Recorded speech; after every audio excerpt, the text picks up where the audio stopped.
Uma das guerras de desinformação diz respeito, por exemplo, à Venezuela e à relação com o governo. E aí se vê agora que pode acontecer uma coisa boa decorrente dessa relação. Né? Tão boa que eu fico até desconfiado. Porque, evidentemente, eu não tenho simpatia nenhuma por Maduro, muito pelo contrário. Né? Eu acho que o regime dele é uma ditadura. E de novo, mas é porque os Estados Unidos... Não, é uma ditadura. E pode deixar de ser. E se o Lula contribuir para deixar de ser, isso é positivo. O que é que a gente tem em curso? Vai lá. O assessor especial da Presidência da República para Assuntos Internacionais e ex-chanceler Celso Amorim foi enviado pelo presidente Lula a Barbados, na América Central, para participar de uma reunião nesta terça que vai discutir as eleições na Venezuela. O encontro, mediado pela Noruega, deve reunir integrantes do governo de Nicolás Maduro e também da oposição, segundo a presidência brasileira. As próximas eleições na Venezuela estão previstas para o ano que vem. Em 2018, quando Maduro foi reeleito para um novo mandato, houve denúncias de fraudes. Parte da comunidade internacional não reconheceu o resultado. Segundo o Palácio do Planalto, além de Celso Amorim, representantes de outros países também devem participar do encontro em Barbados, entre os quais Estados Unidos, Colômbia e México. Ontem, Lula falou com Maduro ao telefone sobre eleições, o fornecimento de energia elétrica ao Brasil, as sanções dos Estados Unidos e a dívida daquele país com o Brasil. Muito bem. E a Bela Megali do Globo diz quando começou essa conversa, Vale Bem, vai lá. Faz 3 meses essa costura entre Maduro e oposição. Em julho, quando estava em Bruxelas, o presidente brasileiro participou de uma reunião com a vice-presidente da Venezuela, Delcy Rodrigues, e um dos líderes oposicionistas, o advogado Gerardo Blyde.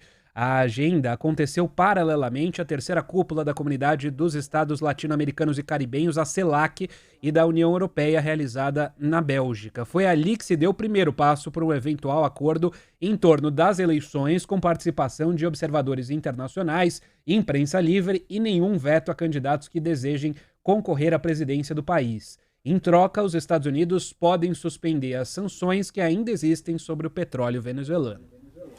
É uma reunião, né? O Macron estava presente, o Gustavo Petro da Colômbia, né? O Alberto Fernandes da Argentina, e começou lá atrás. Olha aqui, o Brasil não tem que impor regime nenhum a ninguém. Aliás, nenhum país tem que impor regime a outros países. Não, você terá de ser uma democracia. Imaginou se for fazer isso? Mundo afora, Oriente Médio, Estados Unidos chama a Arábia Saudita, Vale Bem, e diz, você tem de ser uma democracia. E se não for uma democracia, vai ter. Né? Será que há condições de fazer isso? Não, não há condições de fazer isso, e o Brasil não tem que fazer isso com ninguém. Agora, também não tem que chamar ditadura de democracia, que aí é inaceitável. Né? Se essa aproximação do Lula, essa intervenção do Lula, resultar em eleições limpas e livres na Venezuela, então o presidente terá dado um grande passo. Aí sim, um governo não tem que impor regime aos outros, mas aquele que é uma liderança regional, aí esse presidente tem de buscar espalhar essa influência. E, segundo os meus valores, essa influência tem que ser a influência da democracia. Feio fez o governo Bolsonaro quando resolveu auxiliar a tentativa do Guaidó dizer, sou o presidente. Um monte de gente no mundo aceitou. Sim, era um absurdo. Tá lá, virou a figura que virou. Não é? E com o governo se deslocando para o norte do país. Tinha maluco que sugeriu que os Estados Unidos interviessem e que o Brasil abrisse uma espécie de base para o pouso de aeronaves americanas. É que os militares brasileiros não aceitam aeronaves estrangeiras na Amazônia, nem as dos Estados Unidos. Mas tinha louco que queria isso. Aliás, foi ali que um pedaço das Forças Armadas perceberam, opa, essa gente não é boa da cabeça. Bom, eu já sabia fazia tempo, mas... Não é? Então o Brasil não tem que impor nada. Agora, espalhar sua influência, sim, em defesa da democracia, de eleições limpas. e defender que elas sejam limpas e verificar se estão sendo limpas. Porque uma das estratégias que governos autoritários usam e que grupos autoritários usam é recorrer à justiça para desqualificar no sentido de ter as qualidades para desqualificar os opositores. Não, você não pode disputar porque você tem um processo judicial, porque você foi condenado, porque você é investigado, porque não sei o quê. Numa outra escala e de um outro modo, a gente viu isso acontecer no Brasil. Ou a Lava Jato não atuou para tirar Lula da disputa, com uma condenação sem prova, né? E para tentar destruir um partido. Isso aconteceu. Aliás, tem um observatório que foi aberto da Lava Jato, ainda vamos falar dele, que há números lá que são muito importantes. Porque ou são contestados ou as coisas são muito sérias, né? Então isso aconteceu aqui. Ainda que não promovida exatamente pelo governo, a Lava Jato com tentáculos, sim, com a extrema-direita, isso eu sempre apontava desde 2014, né?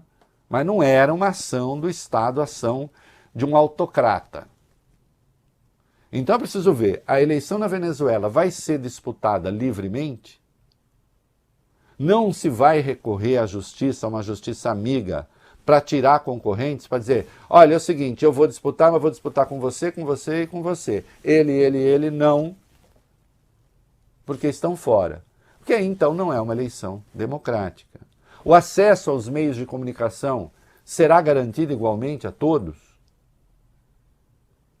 Ou ele continuará a ser uma espécie, como é hoje, de monopólio do Maduro, de modo que seus adversários não têm acesso? Não tem como expressar claramente o que pensa.